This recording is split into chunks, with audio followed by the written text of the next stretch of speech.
going to do a video on the handover of a new Triumph. So I'm going to start off with the paperwork and go through what you get and what it means and what the various different things signify within the handover. With every new Triumph, you get a Triumph rucksack. This is a nice little bit of kit, adjustable, dead useful. And of course that's really handy because when you're picking up your new bike, you can put all your paperwork in it to take it home. So you don't need to worry about carrying your file home. The salesman that sold you the bike would normally put their card in here. So it's got their card in with their phone number on. In the pack, we always put a sheet which has got contact details, so opening times of the store, contact details, fax number, which people don't tend to use faxes nowadays, but email, fax, direct number for the service reception, so that when you ring service, you'll be ringing through straight to the service counter. Each new bike is data tagged, so when you're getting insurance, it comes with a data tag kit. This one hasn't been fitted yet, obviously, because this is a bike that hasn't been PDI'd. But in there is the kit that we will fit to the bike. There are 4 certificates, I think it is. 1 we keep, 1 goes to data tag, and 1's for your insurance company, and 1's for you, so that you've got record of it having been fitted. Different bikes have different sets of keys. This pack here is for a Rocket. So a Rocket has a keyless ignition, so it comes with 1 keyless key, which is this key here. You just hold that open that's to get the actual key blade itself. The key has a on-off switch here, so that's the red is flashing, so that should go to green, so that key now is on, and then you can turn it off with that as well. So that's a useful little feature that you need to know about. You only get 1 keyless key with it, so that's the key that would go in your pocket and you would use. You get 2 spare keys, which are these blades, which obviously enable you to open the fuel cap under the seat, those sort of things on keyless bikes. Just a little aluminium tab on it which has got the key number on it, which if we're ever wanting to get another key, so if you keep this one safe and you're to lose that one, that number is very useful for us to get the correct key for you cut from Triumph, so that you're back to having 2 keys. All new Triumphs come with a lovely little Triumph keyring, and most bikes will either have 1, 2 or 3 lock barrels with them, depending on the accessories available for that bike. So this would be for panniers, locking panniers. It will be on the same key as the key for the bike, so that if you put the Triumph genuine panniers on, you don't have to have a different key. It's all on the same key and all matches. You get 2 books. One is the owner's manual, which is in a variety of languages. This has got all the sort of little bits of do's and don'ts of how the displays work, and all the various bits about the bike. There is an index in the front, dead easy to follow. It's a very, very useful bit of kit. That's the Bible really for the bike.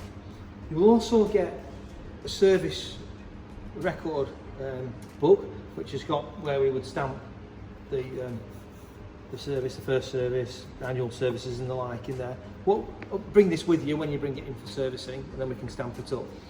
The servicing is recorded online, and it is also recorded in this book. So the actual online recording is the most important bit, and obviously we record it on our system as well. But if it's recorded properly at Triumph, you should be able to go anywhere pretty much in the world where they've got a dealership, and if you have a problem, it'll come up that it's been serviced and that it's under warranty or not, as the case may be. Triumph recommend for first service 500 miles or 1 month. So the idea there is that if you do 500 miles in the first week, then you need to be having your first service done. Obviously, if you do 350 miles and you're still a month into ownership, then you really sort of need to think about having your first service done. Now, if you've done 20 miles in your first 4 weeks of ownership, we wouldn't really advise that you bring it in for service. What we would try and get a bit more mileage on it, because obviously what we're looking at here is the bike comes with running in oil, and what you're aiming to do is get the pistons and cylinders so running in properly and everything running, and working properly before we change that oil and filter, which is what it's all about. Warranty is very good with Triumph. What it covers, people ask what does the warranty cover? Well, it's probably easy to explain in some ways where it doesn't cover. So it covers the vehicle, the motorcycle, against manufacturing defect. So that doesn't mean that if you let it fall off its side stand and scratch the side panel that you can claim that under warranty. That's not a warrantable item. It doesn't cover wear and tear items, so if you wear your brake pads out, it doesn't cover those. Paint, if there's a mark underneath the lacquer that's obviously been, arrived when it was sort of happened while it was being painted, then that will be a manufacturing defect as well. So that's the sort of the crux of the warranty. Each new bike comes with RAC recovery. That can be extended after your first year, up to 2 years. That's there to recover the bike to us. So if you've paid for that in with the bike, very useful if you get a puncture, but if you have got a problem and it won't work or whatever, it is there to get the bike back to us. Any new bike bought from Youles motorcycles comes with a lifetime warranty, and that's on the major components. So we're looking at the internals of the gearbox. Cylinder head gasket is covered inside the gearbox. Things like that are covered on that. That's reliant on you having servicing with us. Your V5, which is your registration document, usually comes through about 2 weeks after you've picked up the bike. We register the bike online for you. We do that part of the DVLA's exercise, so you have to get insured beforehand. We'll give you the registration number. Quite often when we give you a registration number, the insurance company won't recognise that because their database doesn't sync immediately. But obviously you've got the make and model of the bike, you can get your insurance set up. They'll do that on you giving them the insurance number. That's not a problem.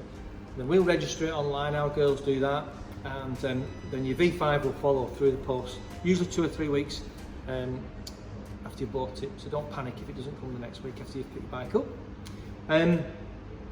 People ask us about looking after the bike initially. There's a couple of little bits of things that are key really. Optimate battery charger. If you're not using the bike a lot, then that's a really good bit of kit, because an Optimate battery charger will put a lead on the battery and keep the battery in tip-top condition, and you come to it and it will start, which is what you want, of course. Protecting the bike with products like ACF 50 is a good idea, particularly if you're using it in winter and when there's salt on the road. I mean, salt is really, really corrosive. Unfortunately, in this country, we do put salt on the road, and you have to clean it off. If you want to keep your bike mint, it's just down to keep it down to work. Otherwise, it's going to look like a 3-year-old car when you lift the bonnet up, and it's all going to be corroded, and it's going to be a right mess. So there are other products. WD-40 is very good. Protecting areas, but you've got to keep it off the discs, keep it off the tyres.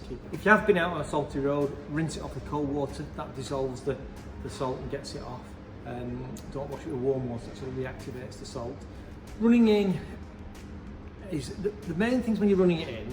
I mean, modern bikes are made to very fine tolerances. People say to me, how carefully do I need to run it in? Well, my advice is take the first 100 miles very, very carefully. This is what we do with our demos. Take the first 100 miles carefully. Start increasing the throttle a bit. And, there are stickers on the tank to follow, but I've never followed them absolutely religiously. I don't thrash it in the first 100 miles, but I do start to sort of build it up a bit nicely. Let it feel its way, and just give it a little bit more rev, just for a little bit of, a bit more, just a bit of short periods, and you'll feel it start to loosen off nicely. You'll start to feel like a nice, good, free running engine, because that's what you're aiming for.